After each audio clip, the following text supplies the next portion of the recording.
तो welcome back guys. हमारी जो सीरीज चल रही है कंप्यूटर की, जो भी हमारे एग्जाम है, स्टेट एग्जाम है या नेशनल एग्जाम है, कंप्यूटर हर किसी एग्जाम में आता है। कंप्यूटर के 10-20 क्वेश्चन आते हैं, तो सब इम्पोर्टेंट क्वेश्चंस को हम डिस्कस कर रहे हैं कंटिन्यू। और इसमें कंप्यूटर के बहुत सारे इंपॉर्टेंट क्वेश्चंस मिलेंगे। जिन्होंने पहले वीडियो नहीं देखी है वो जाके प्लीज़ देख लो और चैनल को सब्सक्राइब करो, ताकि मैं आपको और नए नए इंपॉर्टेंट क्वेश्चंस एग्जाम के लिए देता रहूँगा, और जो आपके एग्जाम के लिए बहुत ज़्यादा इंपॉर्टेंट रहेंगे। तो प्लीज़ चैनल को सब्सक्राइब करो, मुझे मोटिवेशन मिलती है और मैं आपके लिए इंपॉर्टेंट क्वेश्चंस लाऊंगा। आपका कुछ नहीं जाएगा सब्सक्राइब करने से, बट मेरी हेल्प होगी थोड़ी सी।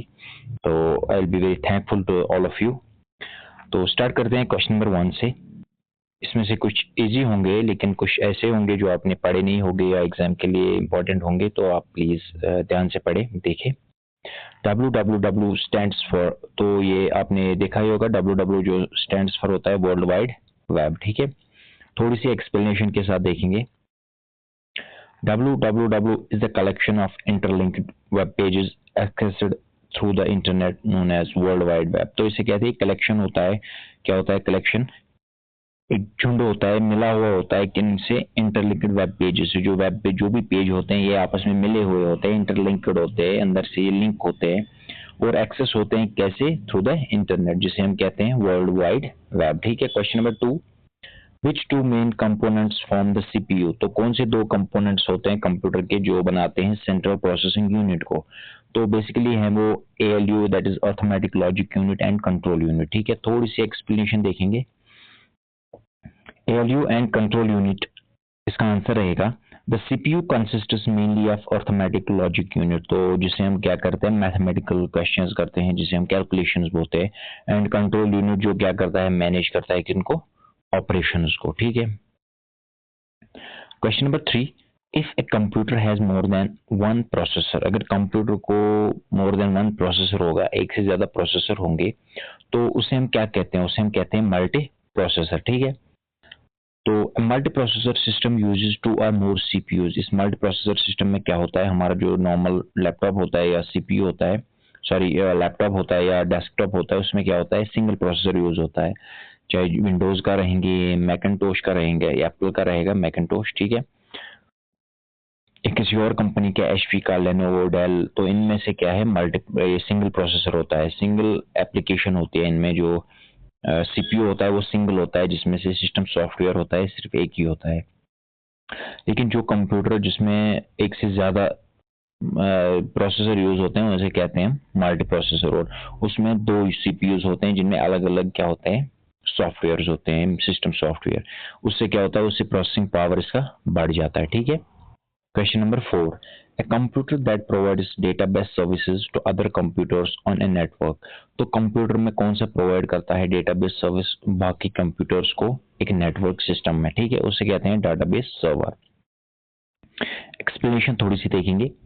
Database server hosts and manages database services. जो डेटाबेस सर्वर होता है ये होस्ट करता है, क्या करता है, बनाता है, हैंडल करता है और मैनेज करता है डेटाबेस सर्विसेज को।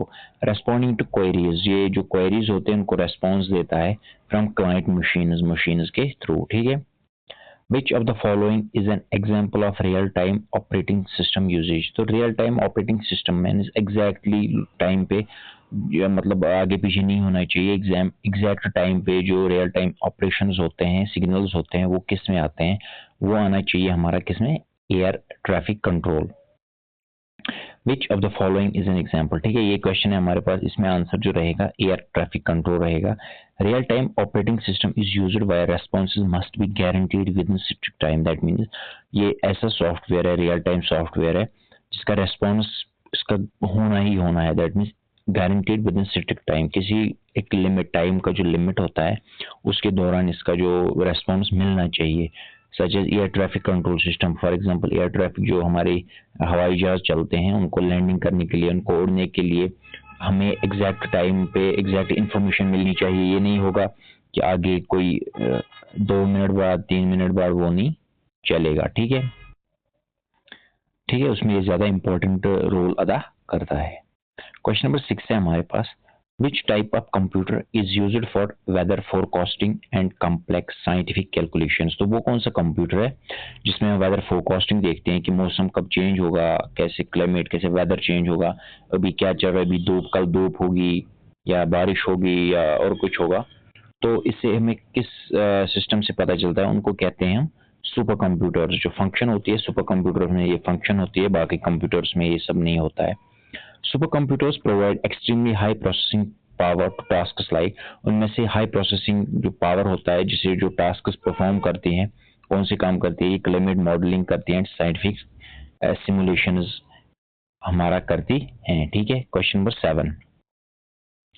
The term bit is a combination of, जो टर्म बिट है वो किसकी कॉम्बिनेशन है, वो सिंपली है बाइनरी प्लस डिजिट। ठीक है, bit stands for binary digit representing the smallest data unit 0 और 1 in a computer system। जो smallest data हमारे पास है कंप्यूटर में वो है बाइनरी डिजिट, और इसका जो यूनिट है वो है 0 एंड 1। ठीक है, इसमें दो क्वेश्चंस हमारे और बन गए हैं, दो क्वेश्चंस का आंसर भी बन गया है। ठीक है, question number 8, which of the following storage has the highest capacity typically. तो इन चारों में से जो स्टोरेज है जिसमें ज़्यादा डेटा हमारा बन जाता है, जिसमें कैपेसिटी ज़्यादा होती है डेटा स्टोर करने की, वो कौन सी है, CD ROM, DVD, blue ray disc या फ्लॉपी डिस्क। तो वो है ब्लू रे डिस्क। ठीक है, इसमें ज़्यादा होता है, इसमें से इनमें से ज़्यादा ब्लू रे डिस्क में क्या होता है, एक कैपेसिटी होती है स्टोर डेटा को करने के लिए। In common optical media Blu ray disc can store far more data than DVDs and CDs. ठीक है, सीडीज और इस पे थोड़ा सा नजर डालेंगे। सीडीज और डीवीडी जो है ये एमबीज में डेटा स्टोर करते हैं, लेकिन ब्लू रे डिस्क जो है ये जीबीज में डेटा स्टोर करती है। ठीक है, question number 9, which protocol is mainly used for secure transfer of web pages. कौन सा प्रोटोकॉल यूज होता है जब हमको हमारे जो पेजेस, वेब पेजेस होते हैं, उनको सिक्योर करना होता है कि उन पे कोई और डैमेज ना करे, कोई और इन पे एक्सेस ना करे, तो उसको हम कैसे ये करते हैं, सिक्योर करते हैं। तो उसका जो आंसर रहेगा वो रहेगा HTTPS, hyper text transfer protocol secure. इसमें S जो है ये सिक्योर का काम करता है। ठीक है, HTTPS is HTTP over SLS, SSL and TLS providing encryption. इसमें एनक्रिप्शन बन जाता है and security for data exchange between browser and server. ठीक है, लेकिन जो S इसका होता है वो होता है सिक्योर। जब S होगा दैट मीन्स ये जो लिंक है ये सिक्योर है, जो ब्राउज हम कर रहे हैं वो सिक्योर लाइन पे जा रहा है। ठीक है, क्वेश्चन नंबर 10 और आज के इस वीडियो का आखिरी क्वेश्चन रहेगा हमारे पास। A program that translates high level language into machine language is called. वो कौन सा प्रोग्राम है जो ट्रांसलेट करता है हाई लेवल लैंग्वेज को मशीन लैंग्वेज में, और मशीन को इजीली वो अंडरस्टैंड होता है और वो प्रॉपर फंक्शन करता है, उसका नाम है कंपाइलर। कंपाइलर जो है, कंपाइलर कन्वर्ट करता है एंटायर सोर्स कोड को, जो हाई लेवल लैंग्वेज का जो एंटायर सोर्स कोड होता है उस प्रोग्राम को किस में कन्वर्ट करता है, मशीन कोड में। एग्जीक्यूशन दैट मीन जो रिजल्ट देता है उससे पहले ये हाई लेवल लैंग्वेज को किस में कन्वर्ट करता है, मशीन लैंग्वेज में, और ये इजीली कंप्यूटर को समझ आती है मुझे करना क्या है, उसके बाद वो एग्जीक्यूशन देता है, वो हमें रिजल्ट देता है कि आप चाहते क्या थे और मैंने आपको उसका आंसर दिया। तो it was all about for today's this computer class. तो प्लीज़ चैनल को सब्सक्राइब कीजिए, इससे ज़्यादा इम्पोर्टेंट क्वेश्चन, मुझे पता है कि आपको मुझे पढ़ाने का शायद तरीका नहीं आता है, इसलिए आप लोग ना वीडियोस चेक देखते हो, ना वीडियोस को लाइक करते हो, ना कमेंट करते हो, ना क्या फॉलो करते हो। I will try to improve myself. Please and please subscribe my channel. Thank you.